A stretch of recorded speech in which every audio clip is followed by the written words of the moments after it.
Hey guys, welcome back to another episode of Goins In Detail. Today I'm joined by my good friend, old teammate, Matt Costello. Matt, how you doing today? What's up? Doing well. How you doing? All right, man. So it's been a while since we talked, not too long, but, I'm really just interested in what's going on in Spain right now. I know that's where Matt Costello is playing right now, is Gran Canaria, Spain.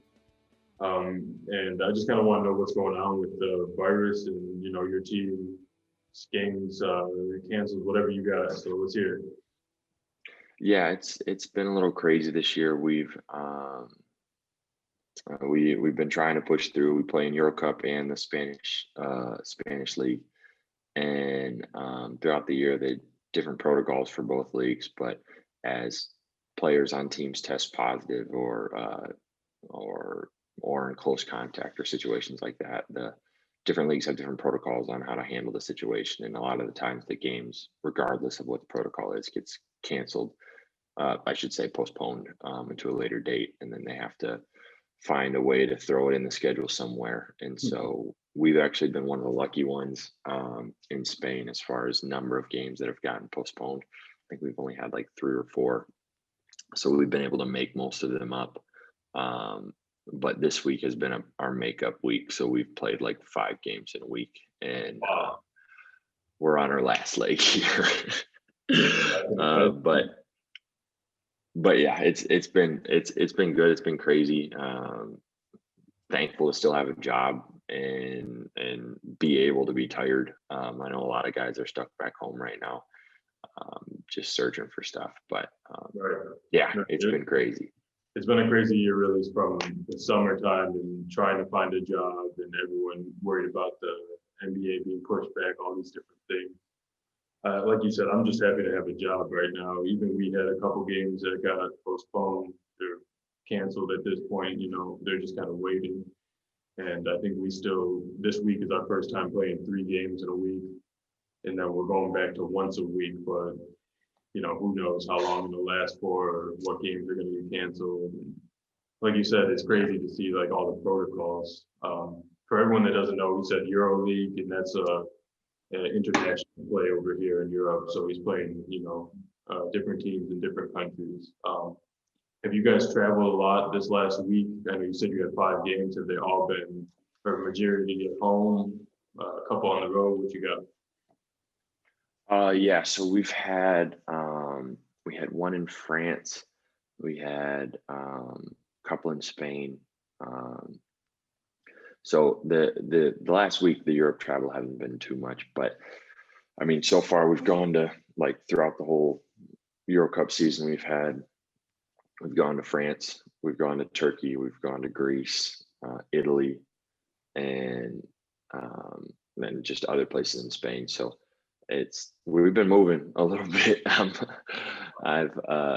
with all the different flights being canceled, Gran Canaria is not near a mainland airport, like it's down by Africa. So it's like we have to start all of our trips with a 3-hour flight, and then you start actually going to where you need to go. I think we had one coming back from Turkey. Like, I think we went to Switzerland and then Germany, back to Madrid, down to Gran Canaria, because all of the flights were canceled. So we had to skip her. It took us like 20 some hours in a day. It was a mess. Oh my God.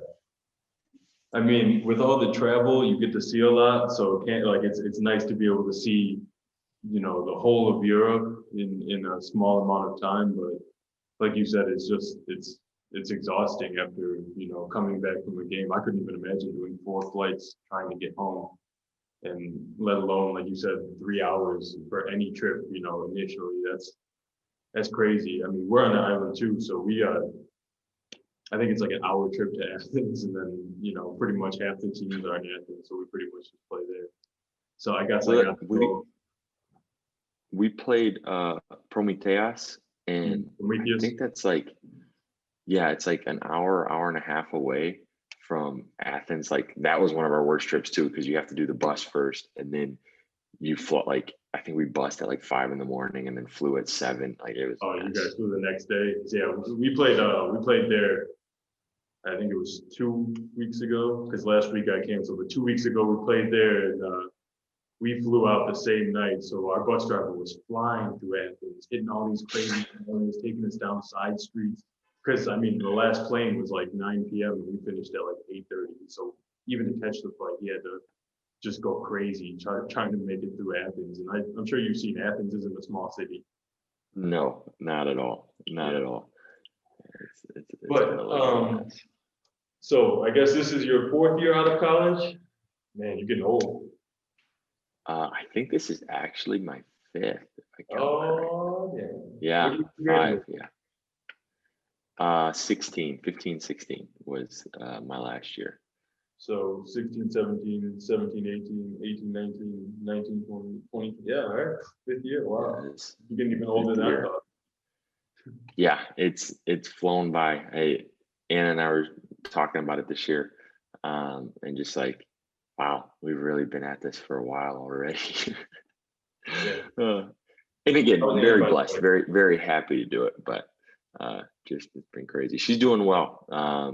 She's 33 weeks pregnant today. Wow. Congratulations, by the way. I haven't been able to say that yet, but congrats. Thank you very much. No, thank you. She is beautiful as ever. She is growing. It's crazy to see the little alien inside of her. Like we'll be sitting watching Netflix at night, and like I just put my hand on her belly, and it starts kicking and acting crazy. I'm like, yo, you got an alien in there, or just a really upset stomach. I'm not sure which one, but it's just Have crazy. you guys determined the gender yet? We have not. We requested the doctor did not tell us. And I was on board like the whole time until it like came to the moment where we could actually find out. And I was like, yeah, this is a bad idea. We need to find out. But you know, Anna's my rock, and she was able to push through the doctor's appointment and not actually find out. And so we have stayed in the unknown for a while. We've got some names picked out, so hopefully we're not surprised with the second one, but I'm pretty sure it's just one when we show up there. So we'll be all set. That was completely out of my mind that there might be 2. I kept telling her that. I'm like, no, we got to find out the gender, because if it's 2, then she's like, it's not 2. The doctor said it's only 1. I'm like, all right, whatever. Well, again, congratulations, man. I'm glad that Anna could be there for you. Is she still with you in Spain right now? Yeah, she's still with me. We're gonna have the baby here, and just so I can actually see it. I know a lot of friends that have done the separate baby thing, and I think without COVID, it's difficult to travel, but with it now, I know families have been separated we actually had a teammate that had a 1-year-old was separated from her for 7 months last year, just because they couldn't get back into the country. And so we're like, yeah, we're not going to do that. We're going to stick together through all this. I mean, it may be a little bit harder for her when without the help of family or whatever, but we're going to try to get people here. And if not, then you pay for a babysitter. It's all good. Yeah, you guys will figure it out, I'm sure. That's awesome that you're going to be able to have it there, though. The kid will be able to, you know, hopefully be close to you with all the travel still going on and whatnot. But, you know, that's an amazing process of just finding out you're pregnant, so all the different meetings. And now, like you said, it's 33 weeks. So you got to be getting close. 33 weeks now. Yeah, we're getting real close. I think January 2 is the due date. So coming up soon. New Year's baby, huh? New Year's baby. For taxes purposes, I want to be December 31st. But whatever God puts out there. You're always trying to find ways. Hey, save some money, bro. That's all. Me and Arnie are cut from the same cloth. Oh yeah. If I ever need someone to like watch my wallet, I'll probably go to you or Kyle first for sure. Because you guys will just sit up and not to spend $1. Yeah, that's how I'll go. Well, since we got kind of caught up in your life recently, I guess we didn't really talk about what happened with the first couple years out. So the first year out, you played G League, was it? Yeah. So first year out, did a couple training camps, and then ended up going to the G League for a year. Ended up getting hurt, so I was sitting down for a lot of that year. The next year, I did a 2-way with San Antonio. Yeah. The next year after that is when I headed overseas, went to Italy, and then Gran Canaria the next year. And this is my second year in Gran Canaria, so 5 years. Man, I only got like 2-3 weeks of a taste of the NBA with the summer league stuff, but it's like night and day difference between these overseas teams and the NBA teams, isn't it? Yeah. I mean, I think business is just done a little bit differently here and at a different pace. And America, we have a lot of expectations as far as like at midnight on the day you're supposed to get paid, the money's in your bank account. Like that's not necessarily a rule here. and making sure living and family and all visas and everything's all set. Like America, everything you cross your T's, dot your I's, but here there's a lot more skirting of the rules. And I think it's because there's so many countries that in the European Union that they try to get away with stuff. But yeah, you have to kind of adjust mentally to it. Sure. I know that was a big struggle, and you're in Italy, and Italy's worse than Spain. That like my first year in Italy, I was just pissed every day I went into work. I was like, they didn't give me my car. They didn't get me my apartment yet. My wife's like, where I'm still in the hotel. Like, what is this? And it's just like you got to suck it up and deal with it. Because most time you get your money at the end of the day. It is an experience, like you said. You get to see the world. You just have to have a little bit more patience than I think we're used to having in America with certain things. Yeah, I definitely think patience is one thing. Like I keep saying that all the Greek people out here, no one's in a rush to do anything. Like even if it's like any of the things you said, get paid, get a car, or even if it's something that would benefit them, like they're not in a rush to do it at all. They're going to take their time. When it comes, it comes. Very laissez-faire, laid back approach to all of life, especially business. They're just like, you're here now, so what's the big idea? But yeah, man, the difference even in like the treatment, the physical training, all the facilities are completely. It's like high school is what I'm training in right now. So this year has been pretty good, but I remember in Avellino, our high school stuff was better than what was in Avellino, and like by far, as far as training equipment, training facilities, like physios, all that stuff. It was, you just got to get used to it. You got to become your own man with it. And I think that was kind of, I was able to gradually do it. It wasn't like I got thrown out into it, because at Michigan State, like, as you know, from the time you wake up at 7:00 till the time you leave at 7 or 8 after you have your film session, you have people directing you and telling you what to do, whether it's stretching, icing, taping, coaching, whatever, which is exhausting, but you don't have to think. You just have to show up and do it. And I remember my first summer league with Atlanta, I was not a drafted guy. You like, obviously, when you go places, there's the priority guys, the 4 or 5 priority guys that they worry about and make sure are taken care of. And then after that, everybody else is like, okay, you're a man, figure it out. Yeah. And I remember sitting there in the weight room in Atlanta, and I walked around for 30 minutes, no idea what to do. I was like, I've lifted for the last 5 years, like hard, and I know what to do. But for some reason, I couldn't like put it together, like what to go step to step to step. Yeah. So I remember there, I was like, okay, I'm never going to get embarrassed like that again. Because the trainer was like, haven't you ever lifted before? I was like, yeah, I just always had a sheet of paper that I followed. And I did it. Like, what are you talking about? So I remember learning there, and I'm glad that was my first experience, because after the first 2 days, like I kind of set up my own little thing. And I've kind of taken that with me wherever I go. So I'm always able to take care of myself if someone is not there that's able to do an adequate job. But it's definitely a life change for sure. Man, they really, like with the thing that Coach has always said about us going back and realizing that it was, the best time of your life, just because you always had someone doing something, like you said, always had someone directing you. as soon as you get out of there, you really do feel like you kind of not fall flat on your face, but you're just like the bottom half of you got cut off and you don't know how to walk. Like you're relearning how to walk, how to talk, and all these different things that are just basics of lifting, what you need to do to take care of your body. Like for me, last year we had a pretty good physical therapist, trainer guy, but this year our guy he does his best with what he has, and Yeah.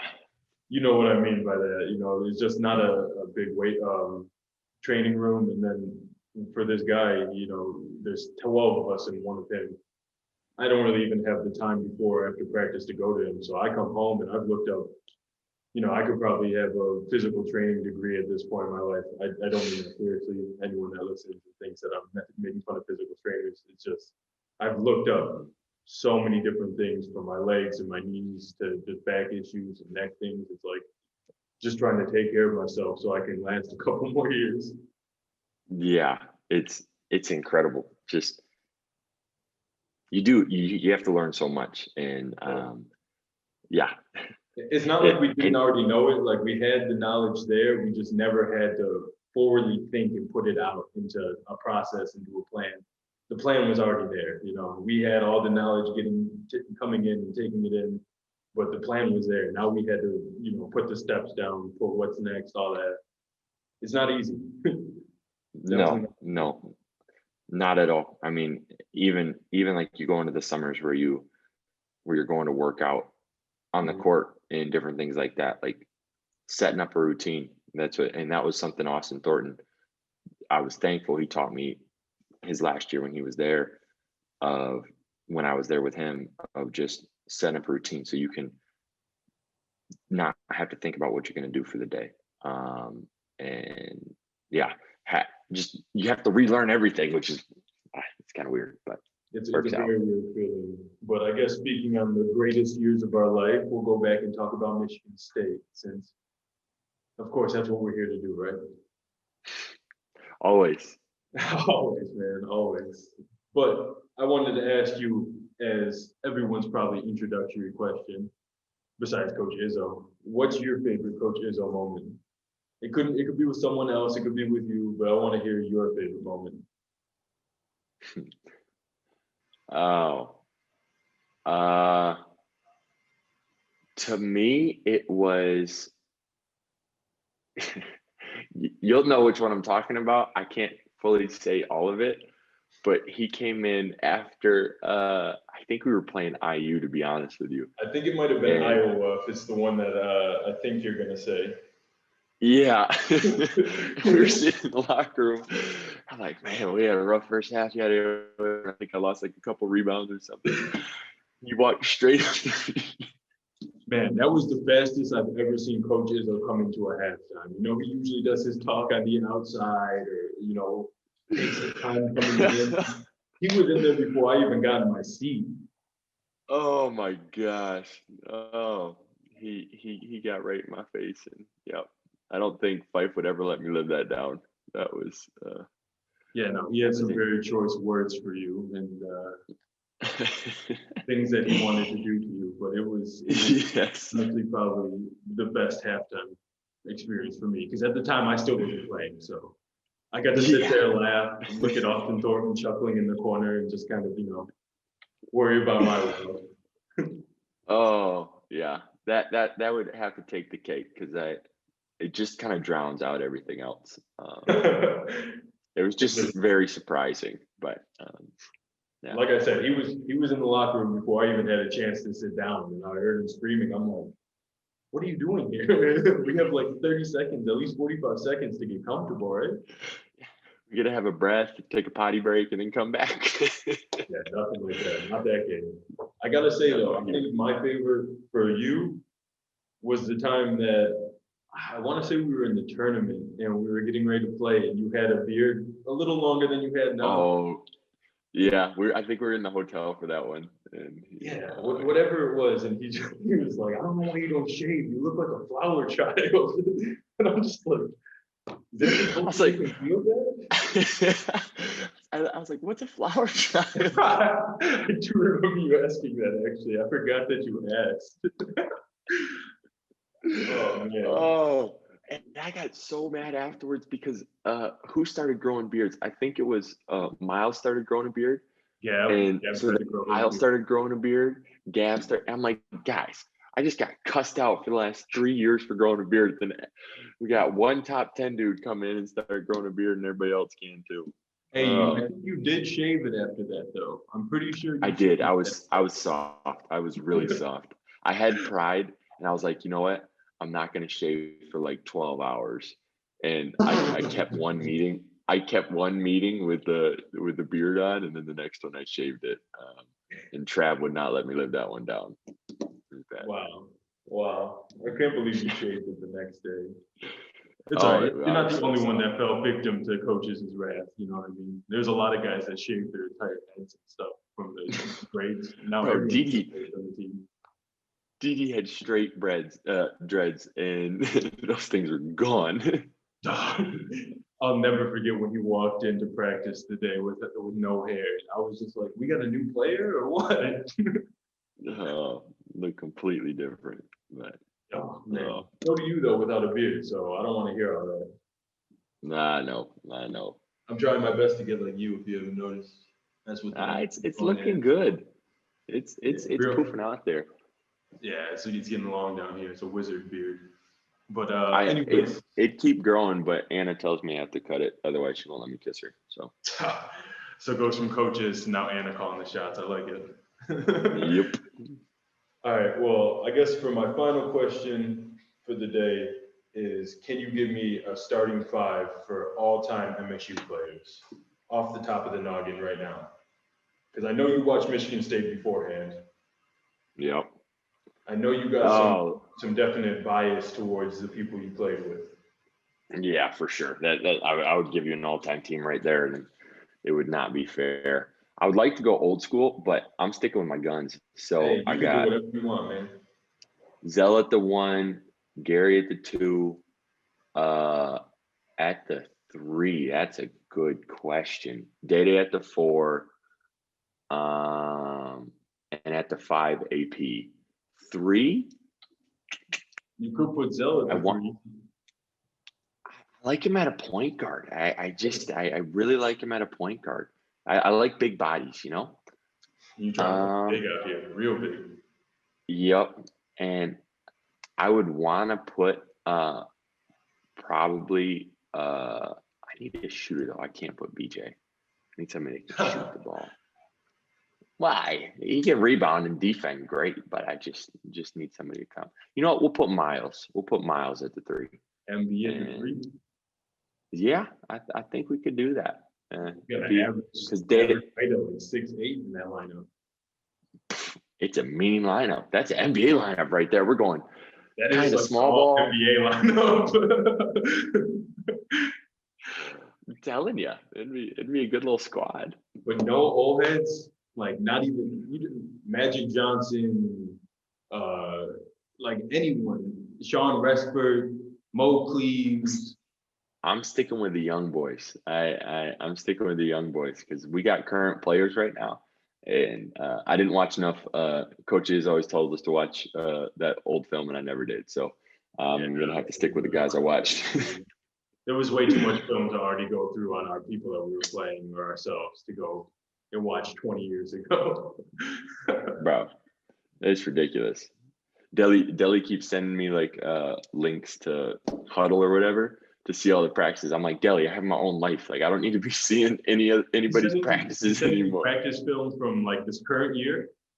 Yeah, he's like, hey, take a look at this. I'm like, Deli, come on, bro. Like, I'm good. Oh man, Deli, sounds like you gotta get yourself a life like Costi, man. All right. Sorry, I said last question last time. I'm gonna give you one more, just because we got the time. All right, sounds good. Who was your funniest teammate in the 5 years you've been there? Because I got mine. I want to hear yours.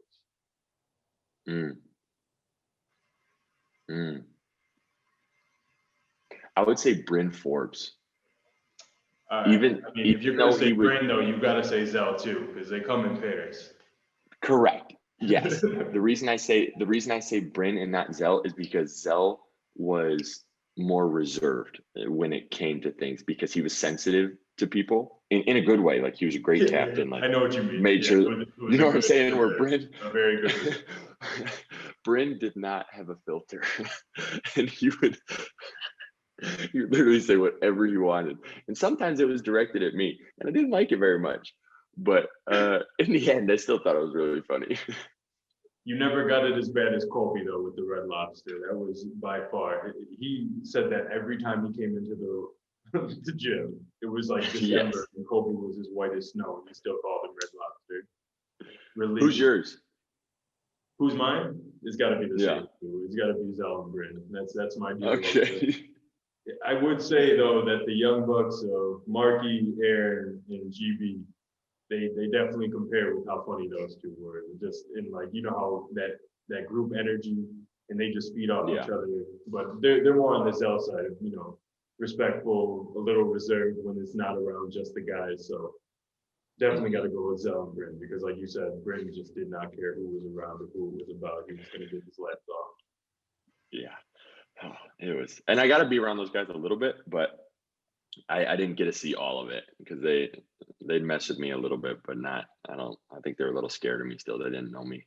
The young guys you're talking about? Yeah. Yeah, I think just once you get out, especially as a freshman, it's a lot to take in with just the guys around you. So then trying to double up with the old class and people who already graduated is just, you know, they probably like you, but it was an arm's length away. Always. Yes. You don't live and die with me. That now, so.